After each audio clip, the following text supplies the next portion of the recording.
नमस्कार. वंदनीय दादांना आपण सगळ्यांनी प्रत्यक्ष रूपात बघितलं नसलं तरी दादांचं अस्तित्व आपल्याला आपल्या आयुष्यात जाणवत असतं. प्रत्यक्षपणे आपल्याला हळूवार जो आनंद देत असतो, तो वारा आपल्याला दिसत नसला तरी त्या वाऱ्याची झुळूक आपल्याला जाणवते. तसंच दादांचं अस्तित्व आपल्या सगळ्यांच्या आयुष्यात आहे. आपण सर्वांनी आपल्या अनुभवातले दादा जाणले आहेत किंवा आपण पुस्तकांमधून जे वाचले आहेत तेवढेच दादा आपल्या सर्वांना माहिती आहेत. पण कार्याच्या सुरुवातीपासून दादांसोबत जे सेवक होते त्यांनी जेवढं जवळून दादांना बघितलं आहे, त्यांना जो दादांचा सहवास लाभला आहे तो सगळ्यांनाच लाभला असं नाही आणि सगळ्यांना अनुभव पण सारखेच आले असंही नाही. दादांचे विविध पैलू आपल्याला या सर्वांशी आपण जेव्हा प्रत्यक्षात भेटू तेव्हा कळतात. पण सगळ्यांनाच जे ज्येष्ठ सेवक केंद्रप्रमुख आहेत त्यांना भेटणं शक्य नाही. तेव्हा ज्या गोष्टी आपण पुस्तकात नाही वाचल्या, पण ज्या गोष्टी या सगळ्यांच्या हृदयात कायमच्या कोरल्या गेलेल्या आहेत, असे अमृतानुभव आपल्याला माहीत नसलेले दादा, दादांच्या आठवणी या सर्व भक्त भाविकांपर्यंत पोहोचाव्यात या दृष्टीनं गुरुसंवाद ही मालिका आम्ही आपणासमोर प्रस्तुत करीत आहोत.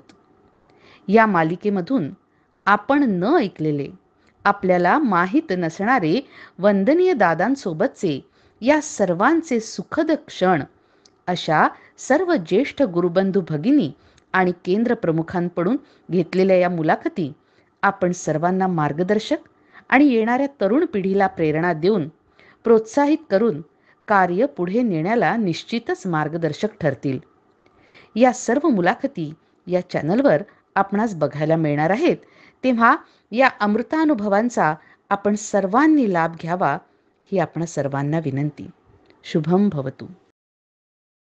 कसबेकर कुटुंबियांच्या मुलाखतीचा भाग 2 आपण ऐकलात. आता ऐकूया मुलाखतीचा भाग 3. काकू याच्या जन्माच्या काकू आता आपण मंगेशरावांशी बोलताना मंगेशरावांचा आवाज खूप सुंदर आहे, आम्हाला दात्यांमध्ये आनंद मिळाला. तर त्याच्या जन्माची काहीतरी तुम्ही कहाणी आम्हाला ऑफ द रेकॉर्ड सांगत होता, ते सांगाल का प्लीज? ऍक्च्युली त्याच्या जन्माच्या वेळेला आधी 8 दिवस अगोदर मला डॉक्टरने सांगितलं नॅचरल होणार म्हणून बर्थ. आणि दुसऱ्या आठवड्यात मला असे 3 स्वप्न पडली लागोपाठ. म्हणजे एक आम्ही अशी नागावर बसलेली आहे, मग माझा भाचा ते कशात बसली आहे बघ, उतरल्यावर मोठा नाग असा मला दिसला. मग दुसऱ्या मंगेशाचा संबंध मोठा फोटो मंगेशाचा आणि संबंध जुईने हे केलेलं जुईने गोव्यात जा म्हणजे असं कुठे वरती जात आहे. आणि तिसऱ्या दिवशी असं ऑपरेशन थिएटर वगैरे असं दिसलेलं. तेव्हा मी आईकडे राहत होते, तर मी बहिणीला सांगायची ऑपरेशन आहे तुझं तर नॅचरल होणार आहे वगैरे असं झालं. आणि मग लागोपाठ 3 झाल्यानंतर असं स्वप्न झाल्यानंतर मला खरोखर क्रिटिकल कंडिशन झाली. ताबडतोब ऑपरेशन थिएटरमध्ये न्यावं लागलं. आणि ते त्यांचा ते डॉक्टरचा ड्रम होता, ते सुदैवाने कोणासाठी तरी ठेवलेला होता, तो मला उपयोगाला आला.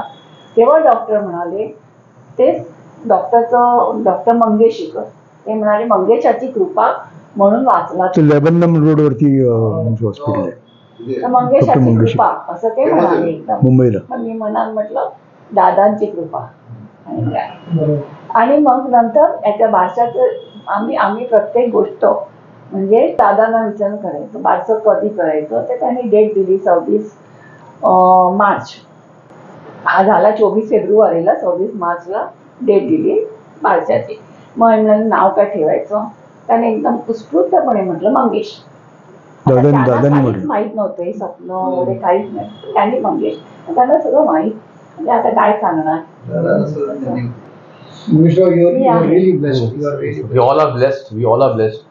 पण सगळे त्यांच्या आमच्याकडे पुण्याही आहे गेल्या जन्माची. करेक्ट म्हणून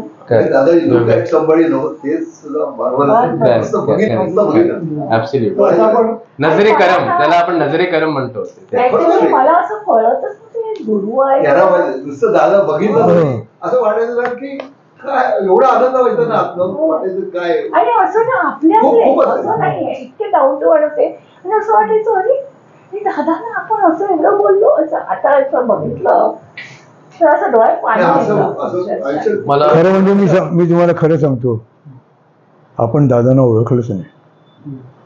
आपण दादांना ओळखू शकलो नाही. दादा काय होते आपण फक्त त्यांना वरकरणी बघितले आणि हे केलं. पण तू आता आपण एवढं चर्चा केली आणि तुम्ही चांगले दादांचे अनुभव सांगितले. तर आता कसं आहे, दादांचा हा मार्ग आणि इतर मार्ग काय काय फरक आहे माझा, कसा वेगळा आहे? जमीन आसमानाचा फरक आहे. काय वाटतो कसा? जमीन मला तुम्ही म्हणजे विचारला ना, आय फील हा आपला जो मार्ग आहे ना अतिशय सहज मार्ग आहे सहज मान आणि खूप सोपा मार्ग आहे. आणि ऑल थँक्स टू वंदनीय दादा की त्यांनी सोपा करून दिलेला आहे. आणि इनफॅक्ट म्हणजे ताट बीट सगळं तुमच्या समोर आहे, तुम्हाला फक्त घास खायचा आहे.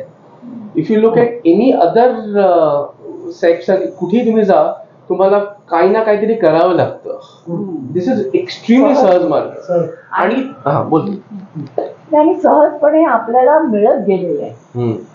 स्वतः एवढे त्रास केलेले आहे दादांनी भक्तांसाठी. त्यांनी सगळे भक्तांचे जे सुख दुःख जे आहे ते सगळं अंगावर घेतलेले आहे. त्यांनी कर्मविमोचन आपलं करून घेतलं. मातृपितृ सगळं सगळं म्हणजे आपलं जे सगळी विमोचनं सगळी आपली करून घेतली. असं कुठेच दुसरीकडे नाही. आता बघा जे भक्त आहेत आपल्याला कुठेच असं वाटत नाही. किती संकट येऊन दे, किती येऊन दे, म्हणजे इतकं आम्ही तर अशा संकटातून गेलेलो आहे पण दादाला सोडलं नाही त्यांच्या ह्याच्याप्रमाणे. पण आता काय झालेलं आहे की आपण जे दादांचं आपण करतो, दादांनी जे आपल्याला साधनेद्वारा जे दिलेले आहे त्याच्यातूनच आपले सगळे प्रश्न सुटतात. आपल्याला कुठे जायलाच नको. So only two things you know what आपलं कर्तव्य असं आहे. एक डेफिनेटली साधना, पण दुसरी म्हणजे we should not unnecessarily complicate our life. कारण दादांनी एवढं सोपं केलेलं आहे. आणि ट्रस्ट मी 99.9999% प्रॉब्लेम जे काय आपल्या मध्ये आले आहे ना, it is because of our own complications. Because he has really simplified things. आपणच उगीच इथे तिथे उडी मारत कॉम्प्लिकेटेड. परफेक्ट असतं ना त्या वेळेला बरोबर होतं. बरं मी आता एक दोन शब्द बोलू का? दादा ते बाबा नेहमी सांगत, मी एकदा तुम्हाला आमच्या झोळीत घेतलंय ना मग निवांत पडून जा. आपली दिलेली साधना नित्यनेमाने करा. 10 देव करू नका, 10 देवळांना भेटी देऊ नका, 10 स्तोत्र वाचू नका, 10 स्तोत्र वाचू नका. दादांचे म्हणणे होते, भक्त गुरुला शोधत नसतो. भक्त जो असतो तो गुरुला शोधत नसतो, तर गुरुच भक्ताला शोधून आपल्या झोळीत घेतो. जसे जत्रेत मूल हरवले तर मुलाला आई कुठे माहीत नसते, तो फक्त रडत असतो. आईच मुलाला शोधत येते आणि कुशीत घेते. हे दादाने सांगितलं. प्रश्न सुटत नाहीत असे अजिबात नाहीत. आता इथे एक फार सुंदर त्यांनी सांगितलेला किस्सा आहे. प्रश्न सुटत नाहीत असे अजिबात नाही. तलावाकाठी राहून तुम्ही मधोमध जर दगड टाकलात तर त्याचे तरंग निघतात व ते तरंग किनाऱ्यापर्यंत येऊन आपटतात व तसेच परत तिथे दगडाला जाऊन राहतात. म्हणजे त्या दगडापासून तरंग निघतात, ते तुम्ही उभा तिकडे किनाऱ्यापर्यंत येतात आणि तिथून ते परत जिथे दगड टाकला तिथे जातात. तेव्हा तुम्ही गुरुनं केलेली विनवणी पुन्हा तुमच्यापर्यंत आशीर्वाद रूपाने येतेच. फक्त तुमचा तलाव किती मोठा किंवा किती छोटा आहे त्यावरती अवलंबून असते. पण आपल्याला धीर नसतो. मी नित्यनियमाने जातो पण माझे कामकाज अजून होत नाही, माझं कामच अजून होत नाही असे म्हणणे चुकीचे आहे. तुम्हाला योग्य वेळी प्रचिती येते म्हणजे येतेच. एक नंबर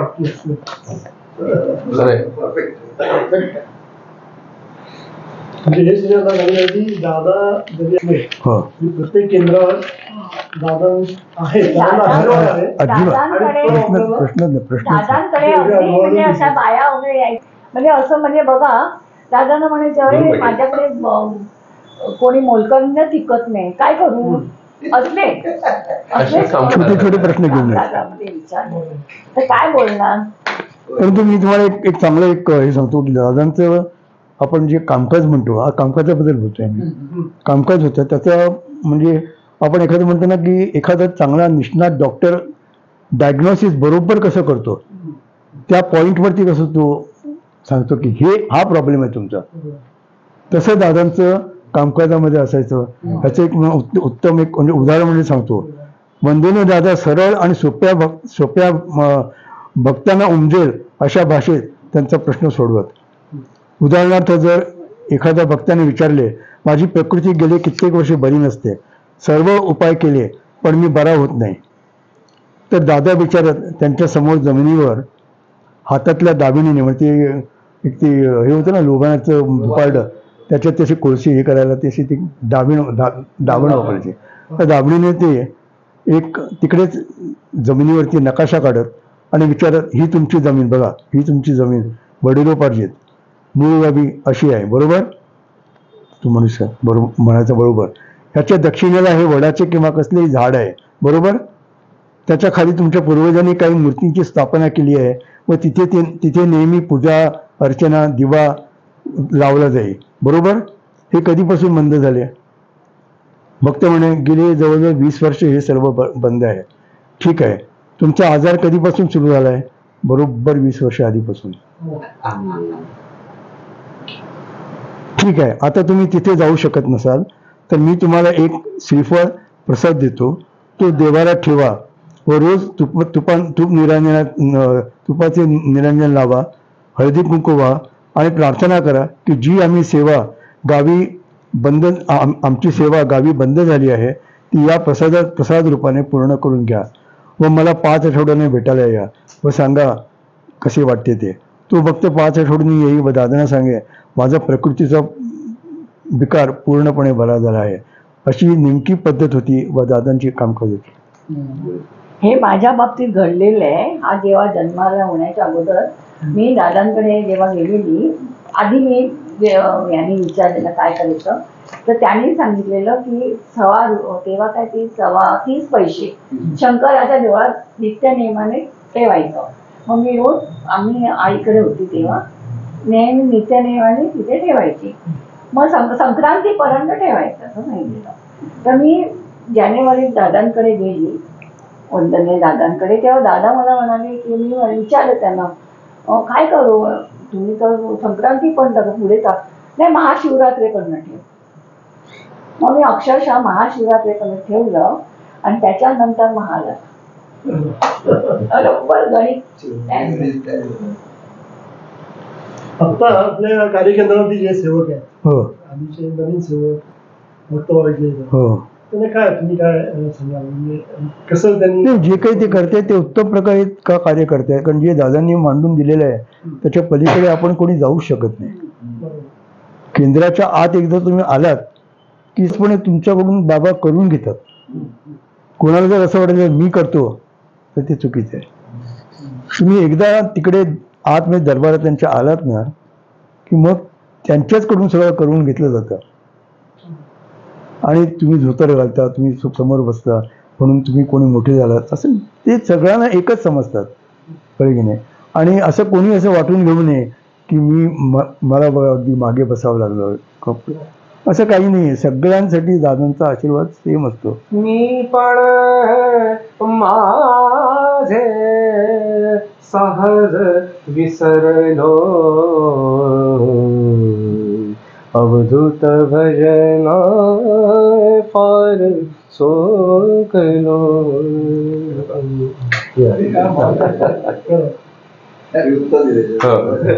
बरोबर. मला गंमत वाटते की कित्येक वर्ष दादा सुरुवातीला कामकाजाला, तुम्हाला माहित असेल, 5 आणे घ्यायचे. 5 आणे हे पहिलं कामकाजाचं आपलं.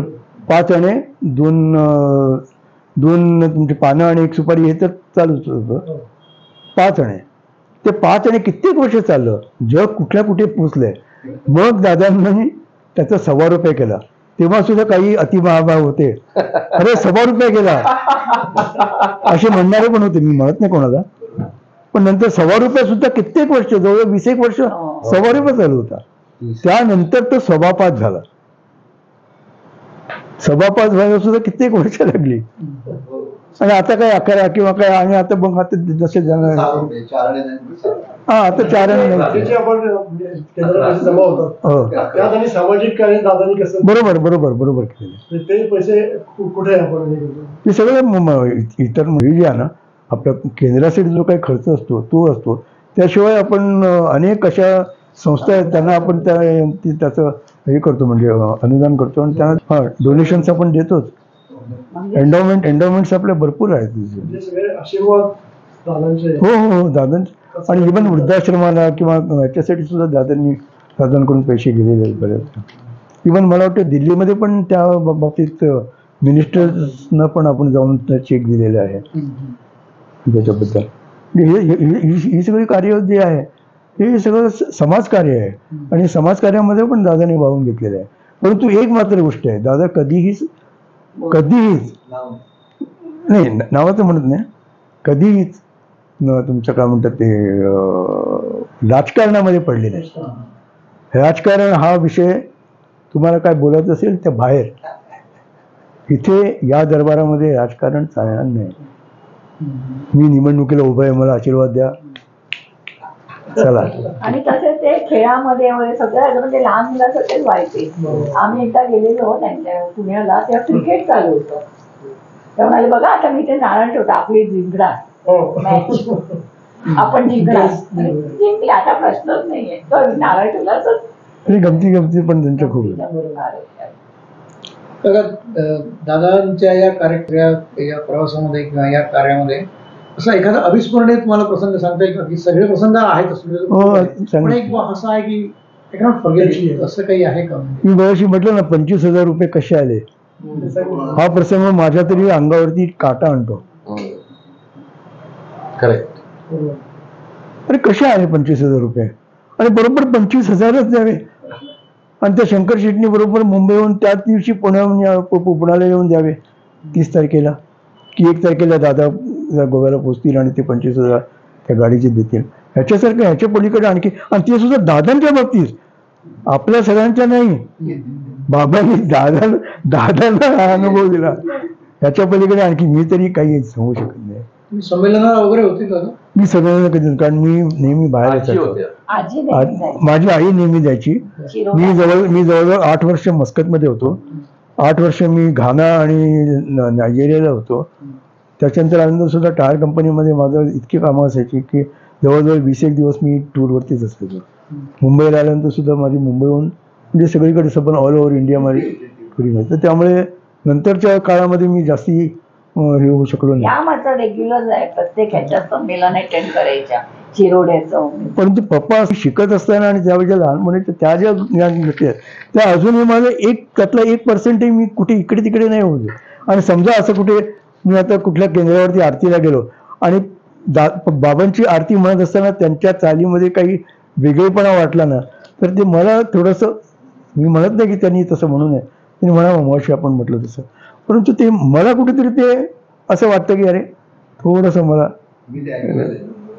वेगळं वाटतं. पण ते साहजिक आहे, कारण काय असतं आपण ते हे घेतो बघा कम्युनिकेशन. आता तुम्ही एक शब्द त्यांच्या कानात सांगा, मग तो सांगितला, शेवटी जेव्हा ह्यानं विचाराल तेव्हा ते दुसरंच काहीतरी निघेल.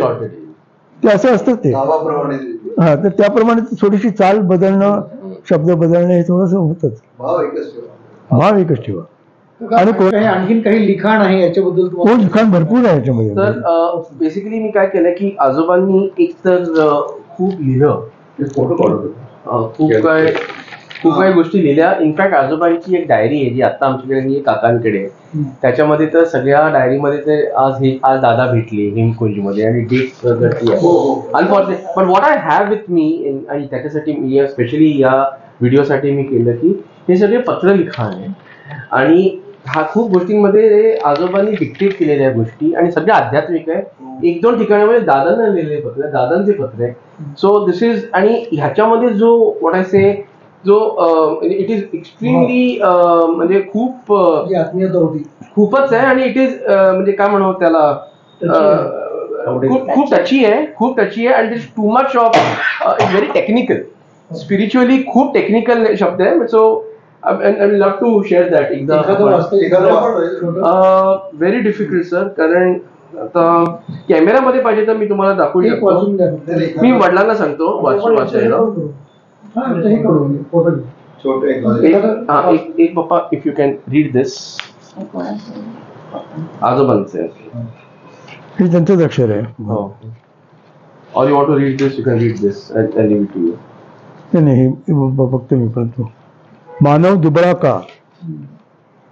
दुबळा का, जीवनात अनिश्चितता का, मानव सुखी कसा होईल, हे प्रश्न विचारवंतांना आजही भेडसावतात आणि अनेक शतकापासून ज्ञानी लोकांनी याचे उत्तर शोधले आहे.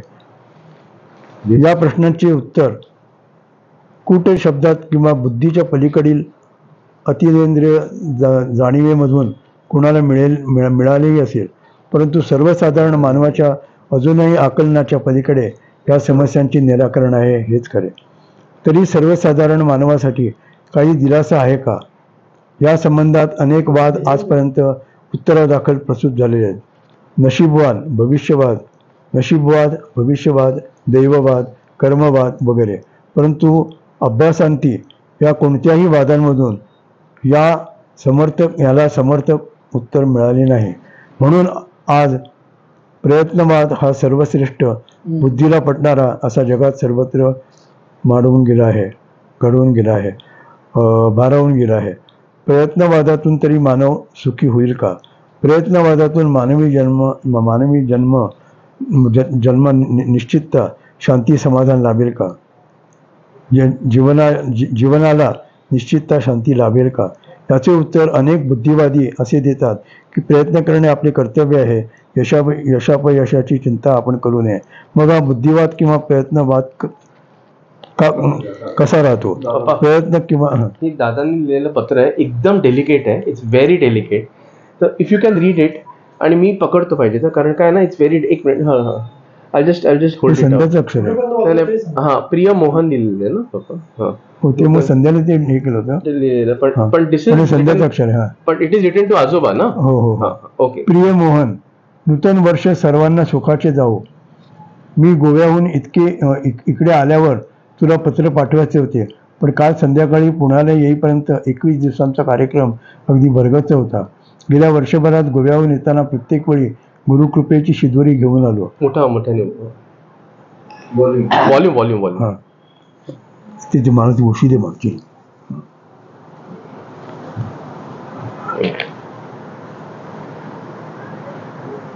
गेल्या वर्षभरात गोव्याहून येताना प्रत्येक वेळी गुरुकृपेची शिदोरी घेऊन आलो. ते गुरुचे गुणगान गाता गाता देवभानाचा विसर व्हावा अशा नादब्रह्माचा आविष्कार तू साकार केलास. याचे समाधान, आनंद मी कसा व्यक्त करू? तुला काय किंवा मी काय? गुरुकृपाशीर्वाद देणारी माऊली एकच. ह्या गुरुकृपेच्या सावलीत अनेकांचा समावेश व्हावा अशी खूप तळमळ इच्छा होती, पण शेवटी आज मला तू व तुला मी, ही आशासुद्धा मला सरले काजे य जन्माचे हे म्हणण्याचे समाधान देत आहे. हे दादांनी लिहिलेलं आहे आजोबांना. मानवाने देवाला घडवले, पण त्याच देवाला मानव घडवणे कठीण झाले आहे. गेले 3 आठवडे नवीन पदे म्हणण्याचा सुख सोहळा अनावर होता.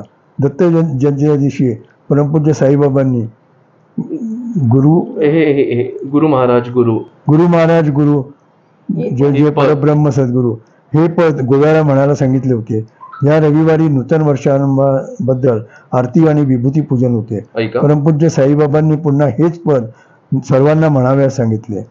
मोहन, अनेकांनी बाबांचे जीवन चरित्र लिहिले आहे. त्यांच्या आवडत्या भक्तांनी 2च पदे श्री गुरुचरणी अर्पण केली. ही पदे साई चरित्राचे एक सार आहे. त्यावेळी परमपूज्य बाबा अगदी मोजक्या भक्तांनाच माहीत होते, पण त्या पदाची सार्थकता आज घरीदारी आळवली जात आहे. तसेच हे पद गुरु महाराज गुरु झाले आहे. जे सुज्ञ आहेत त्यांना पेरण्या इतका परमार्थ तू या पदात पेरला आहेस. तो उगवणे न उगवणे तुझ्या माझ्या हाती नाही. यांनी लिहिलंय गुरु महाराज दादांनी आजोबा गुरु महाराज गुरु सद्गुरू दादाला पाठवलं. हा, तर ते साईबाबांनी मग दादांना सांगितलं Approve केलं त्यांना हा, म्हणजे. आणि ते म्हणायला लावलं. दोन्ही म्हणून. त्यांना should be sing that he wants us to sing नाही, दोन पद. अनादी कालापासून गोवा ही देवदेवतांची भूमी, त्या भूमीवर धार्मिकांनी आपली नावे कोरली असतील. पण या भूमीवर धार्मिकांनी आपली नावे कोरली असतील, पण घरोघरी भरल्या पुण्याच्या राशी हा नंददीप तू आज लावलास.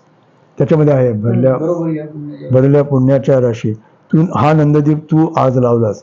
जन्माला येऊन मिळवण्यासाठी जीवन खर्च करायची का कळावयाचे, पण शेवटी बरोबर काय तर भजन संपले, नादन विरले, ही जर स्थिती प्राप्त झाली तरच जन्माचे सार्थक आहे. आजपर्यंत मी 15 वर्षे ज्ञानी करण्याचा मार्ग अवलंब केला. आज तूही करीत आहेस, पण हे योग्य का अयोग्य अयोग्य. म्हणून तुला केवळ जीवनाची सार्थकता म्हणून वेळ व हे निघणं परवा. परिश्रम केले. परवा मुंबईत एकही मुलाखत झाली नाही. निदान यावर्षी त्यांचा लाभ व्हावा. गेल्या 2 वर्षात त्यांचा लाभ घ्याला मला असे उत्तर असे उत्तर द्यावे. ऋषीबुवा, गेली 12 वर्षे तुम्ही मुलाखती ऐकताय. ज्ञानी व्हाल हा उद्देश विचारात घेऊन त्या घेतल्याच नाहीत. ह्या घेतल्या गेल्या आम्ही मध्यस्थ आहोत. म्हणून परलौकिक साधनेत मध्यस्थाचे शरीर विभूतींना कार्यार्थ योग्य राहण्यास काही कारण पाहिजे. म्हणून मुलाखत ही शब्दांची देवाणघेवाण मध्यस्थाची अवस्था पूर्ण करण्यासाठी होते. नाहीतर देवळात जसे लोक नाचतात तसे आम्ही नाचलो असतो. आता सरळेक आज या साधनेचे सद्गुरुचरणी आयुष्य वेते ही अवस्था आहे. मोहन, गेली 20 वर्षे जगासाठी खर्च करण्यात नाही, विश्रांती नाही, जेवण खाण नाही, प्रपंच पण आता स्वतःसाठी जगण्याचा धर्म आपल्याला विसरून चालणार नाही. दिवसामागून दिवसाची आपण दोघेही थकत जाणार. तेव्हा आता काय म्हणाल, जोराने वाच. तेव्हा आता पुढील उगवणाऱ्या दिवशी इतरांचा वाव असेल तो देऊन ज्यांच्याबरोबर जीवन जोडले आहे त्यांच्या वाट्याला आले पाहिजे. अलीकडे मला पूर्वीचे दिवस खूप आठवतात. त्यावेळी माझा व्याप थोडाच होता, पण तुम्ही मोकळा होतास. त्यावेळी मुंबईला आपण तुझ्याकडे तासंतास बोलत आनंद लुटला. पण आता दोघांचाही व्याप वाढला आहे. दरवेळी गोव्याला येताना ठरवतो की यावेळी मोहन आम्हाला खूप भेटायचे, पण निघेपर्यंत वेळच वाट्यास येत नाही, फक्त निराशा वाटणीस येते. असो, महत्वाचा मुद्दा जोशीचा होता. त्यांना तुलाच मिळालेला प्रसाद दिला. भजनामृत पिऊनी मन तृप्तच झाले, मन भजनी रंगले. ही माझी या स्थिती आहे. पूर्वीच्या मुलाखती, पारायण, जपजाप्य या साधना मार्गातून आपण गेलो. आज जगही जाते. हे साधन बरोबर का चूक याचे उत्तर परमपूज्य बाबांनी मला न पाठविता तुला पाठवले. कशा लोकांनी? कारण लोकांनी खूप ध्यानधारणा करावी अशी तुझी तळमळ मलाही होती. पण 65 सालीच मी गुरुचरणी अर्पण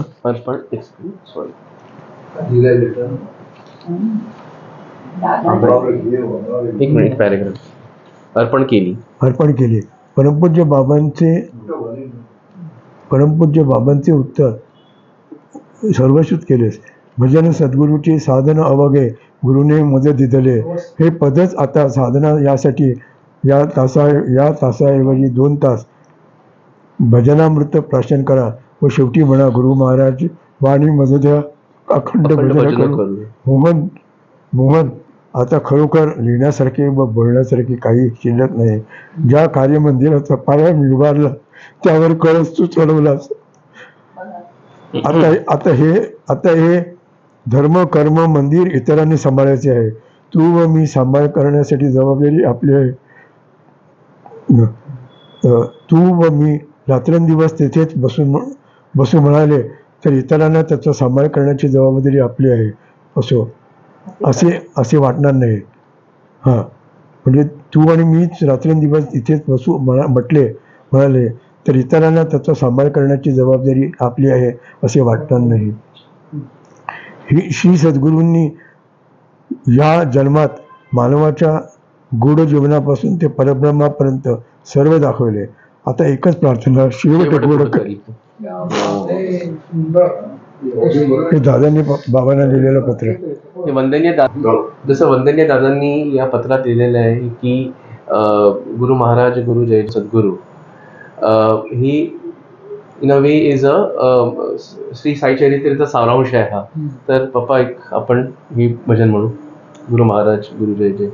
गुरु महाराज गुरु जय जय साईनाथ सद्गुरु जय जय साईनाथ सद्गुरु जय जय साईनाथ सद्गुरु. गुरु महाराज गुरु जय जय साईनाथ सद्गुरु जय जय साईनाथ सद्गुरु जय जय साईनाथ सद्गुरु.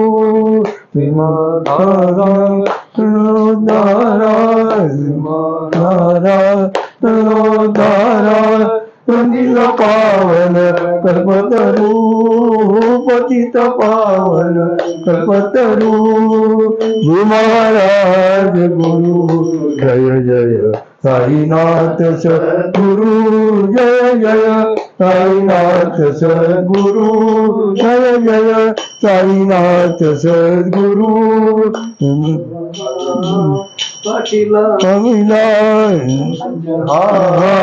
पाठीला विला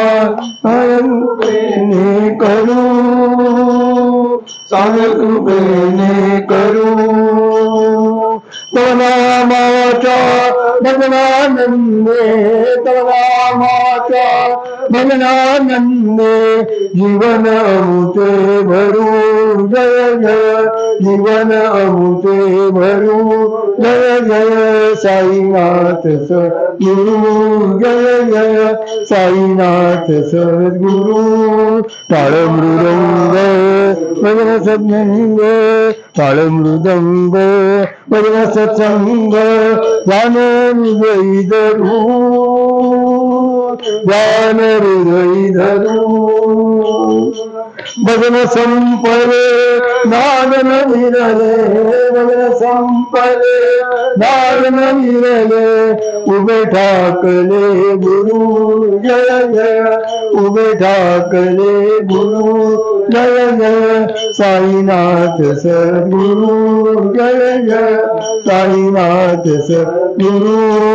अलोक गुरुची अलोट महिमा अलोक गुरुची अलोट महिमा काळभूर मी गाऊ काळभूर मी गाऊ. गुरु महाराज वाणी मददा गुरु महाराज वाणी मददा. अखंड भजन करू जय जय अखंड भजन करू जय जय साईनाथ सद्गुरु जय जय साईनाथ सद्गुरु. गुरु महाराज गुरु जय जय साईनाथ सद्गुरु जय जय साईनाथ सद्गुरु जय जय साईनाथ सद्गुरु.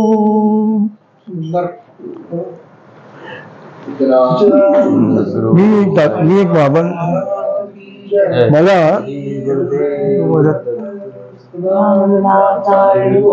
सच्चिदानंद सद्गुरु श्री पंडित महाराज की जय. श्री गुरुदेव दत्त श्री सद्गुरुनाथ दादा महाराज की जय. श्री गुरुदेव दत्त. कसबेकर कुटुंबियांच्या मुलाखतीचा भाग 3 आपण ऐकलात. या मुलाखतीचा भाग 4 आम्ही लवकरच प्रक्षेपित करणार आहोत.